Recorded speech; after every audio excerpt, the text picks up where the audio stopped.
Wile E. Coyote sets his first trap while watching the Roadrunner from behind a rock. Wile E. Coyote was a hollowed monument to famine, his stomach a cavern rumbling with seismic hunger. Below him on the highway was his obsession, the Roadrunner, a blur of blue and purple defying gravity itself. From his cave of broken springs and failed contraptions, Wile E consulted his chalkboard of equations and waited for another Acme delivery.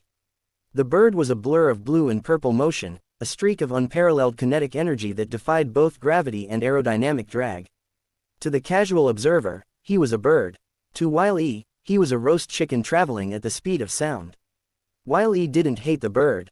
One does not hate the sun for being hot or the rain for being wet. He simply needed to consume him. It was a matter of destiny. He retreated to his cave, a dim sanctuary cluttered with the detritus of past failures. Broken springs, charred fuses, twisted scraps of metal that had once been catapults. On the wall, illuminated by a single, flickering candle, was a chalkboard covered in complex mathematical equations. Velocity equals distance divided by time. Force equals mass times acceleration. He erased a variable and scribbled a new one. The math was perfect. The physics were sound. The only variable he couldn't control was the universe itself, which seemed to have a personal vendetta against Canis Latrans. A delivery truck rumbled in the distance. Wile E's ears perked up. He dashed to the mailbox at the bottom of the canyon. There it was. A wooden crate, stamped with the bold, stenciled letters of his patron saint and tormentor, Acme Corporation. He pried the lid open with a crowbar. The smell of packing straw and machine oil wafted up, the scent of hope. Wile E. Coyote inspects gadgets from Acme Corporation to catch the Roadrunner. Inside was the Acme rocket-powered roller skate kit. The instructions were simple. 1. Strap skates to feet. 2. Ignite backpack fuse. 3. Lean forward. 4. Enjoy dinner. Wile E sat on the asphalt of the highway, tightening the leather straps. He felt a professional pride in his preparation. He checked the wind direction. He calculated the drag coefficient of his ears. He waited. Beep beep. Asterisk. The sound was less a vocalization and more a Doppler-shifted taunt. The Roadrunner zipped past, a cloud of dust trailing him like a comet's tail. Wile E struck a match. He lit the fuse. For a second, nothing happened. Then, the backpack hissed. A jet of blue flame erupted from the nozzle. Wile E didn't just move, he was erased from his starting position and redrawn 50 yards down the road in a single frame of animation. The G-force peeled his lips back from his teeth. His eyes bulged. The landscape became a smear of brown and orange. He was catching up. He could see the tail feathers. He reached out a claw, his mouth watering in anticipation of the catch. But physics is a cruel mistress. The road curved. The rocket, alas, did not. While the Roadrunner banked gracefully around the bend, Wile E continued in a straight line, strictly adhering to Newton's first law of motion. He left the road. He became airborne. He sailed over a ravine, realizing too late that he had forgotten the braking parachute. Across the ravine stood a cliff face of solid granite. Wile E had time to pull a small sign from his pocket, yikes. Before he impacted, the explosion shook the canyon. A mushroom cloud of dust rose into the silent air. When the dust settled, the only thing remaining was the scorched outline of a coyote, skates still smoking, stamped into the rock. The Roadrunner escapes the canyon trap, leaving Wile E. Coyote frustrated. He survived, of course. He always survived. He was resilient, rubbery, and fueled by a stubbornness that bordered on the divine. 2 days later, battered but unbowed, he was back at the drawing board. Speed hadn't worked. Perhaps stealth was the key. He ordered the Acme Giant Electromagnet do-it-yourself kit. His plan was brilliant in its simplicity. He would place a bowl of birdseed on the road. He would mix the birdseed with iron filings. The Roadrunner would eat the seed. Wile E, hidden behind a boulder with the magnet, would throw the switch. The magnetized bird would be pulled helplessly into his grasp. He spent hours winding the copper coils. He connected the wires to a massive car battery. He set the trap. The Roadrunner arrived on schedule. He stopped at the bowl. He pecked precise, jackhammer fast bites. Wile E trembled with anticipation. Eat, asterisk he thought. Get heavy with iron, asterisk. The bird finished the bowl, burped, a cheerful little chirrup, and sped off. Wile E frowned. He threw the switch. A hum filled the air. The magnet vibrated, but the bird was gone. Suddenly, a shadow fell over Wile E. He looked up. The magnet was working perfectly. It was pulling iron from everywhere. From the sky, a massive anvil dropped. From the railway track 3 miles away, a loose spike flew through the air.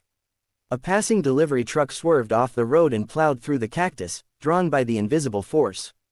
Wile E tried to let go of the switch, but his belt buckle was made of steel.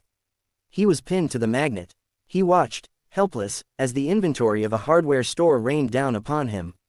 Hammers, saws, garbage cans, a safe. Clang, bang, crunch, asterisk. When the pile finally stopped moving, a single hand emerged from the wreckage, holding a small white flag. Wile E. Coyote gets launched into the air by his own catapult trap. Reality, Wile E decided, was overrated. If the physical world wouldn't cooperate, he would alter the landscape itself. He bought the Acme Realistic Paint Set, Landscape Edition. He found a sheer cliff face that blocked the road. With the soul of an artist, he painted a tunnel.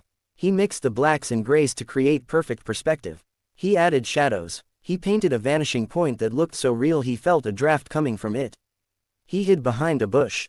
Beep beep, asterisk. The Roadrunner approached. He saw the tunnel. He didn't hesitate. He didn't slow down. He ran straight into the painting, and kept going.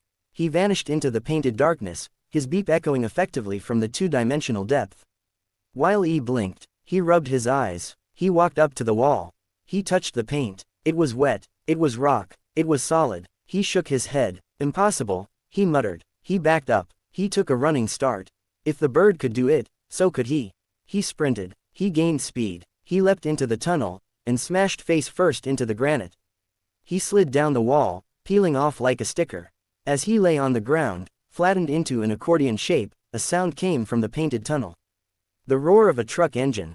Wile E looked up. From the painting, from the solid rock wall, a real truck emerged, headlights blinding him. It ran him over, flattening him further. The driver leaned out. "Watch where you're going, buddy." Wile E. Coyote contemplates his latest failure, lying at the bottom of the canyon. Most mammals would have reconsidered their life choices at this point.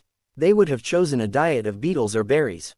But Wile E was not a mammal, he was an artist of pursuit. He spent his last savings on the Acme Ultimate Rube Goldberg kit. The plan was a symphony of destruction. Step 1. Roadrunner trips a wire. Step 2. Wire triggers a pistol. Step 3. Pistol shoots a balloon. Step 4. Balloon pops, dropping a bowling ball. Step 5. Bowling ball lands on a teeter-totter, launching a rock. Step 6. Rock hits a lever, releasing a rain of 500-pound boulders. He set it up on a precarious ledge overlooking the highway. It took 3 days. It was delicate, precise, beautiful. A single breath could set it off. Wile E hid. He held his breath. The Roadrunner zipped by. He tripped the wire. The pistol fired. Bang. Asterisk. The bullet missed the balloon. It hit a rock, ricocheted, cut the rope holding the boulders, bounced off a pan, severed the support beam of the ledge Wile E was standing on, and finally popped the balloon. The balloon popped. The bowling ball fell, onto Wile E's foot. He screamed. The scream vibrated the air. The loose boulders teetered, and fell on him. Then the ledge gave way. Wile E fell. He fell for a long time. He had time to pull out a book titled Gravity, A Harsh Mistress, and read the first chapter. He hit the canyon floor. A puff of dust the shape of a flower rose up. A moment later, the boulders landed on top of him. Then the teeter-totter. Then the bowling ball. Silence returned to the desert. From the rubble, Wile E extricated himself. He was bent like a paperclip.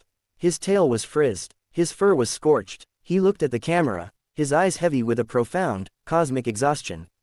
He reached into his pocket, which had miraculously survived, and pulled out a catalog. He licked a thumb and turned the page. Acme Tornado Kit. Asterisk. He wasn't beaten. He was just in the research phase for the next attempt.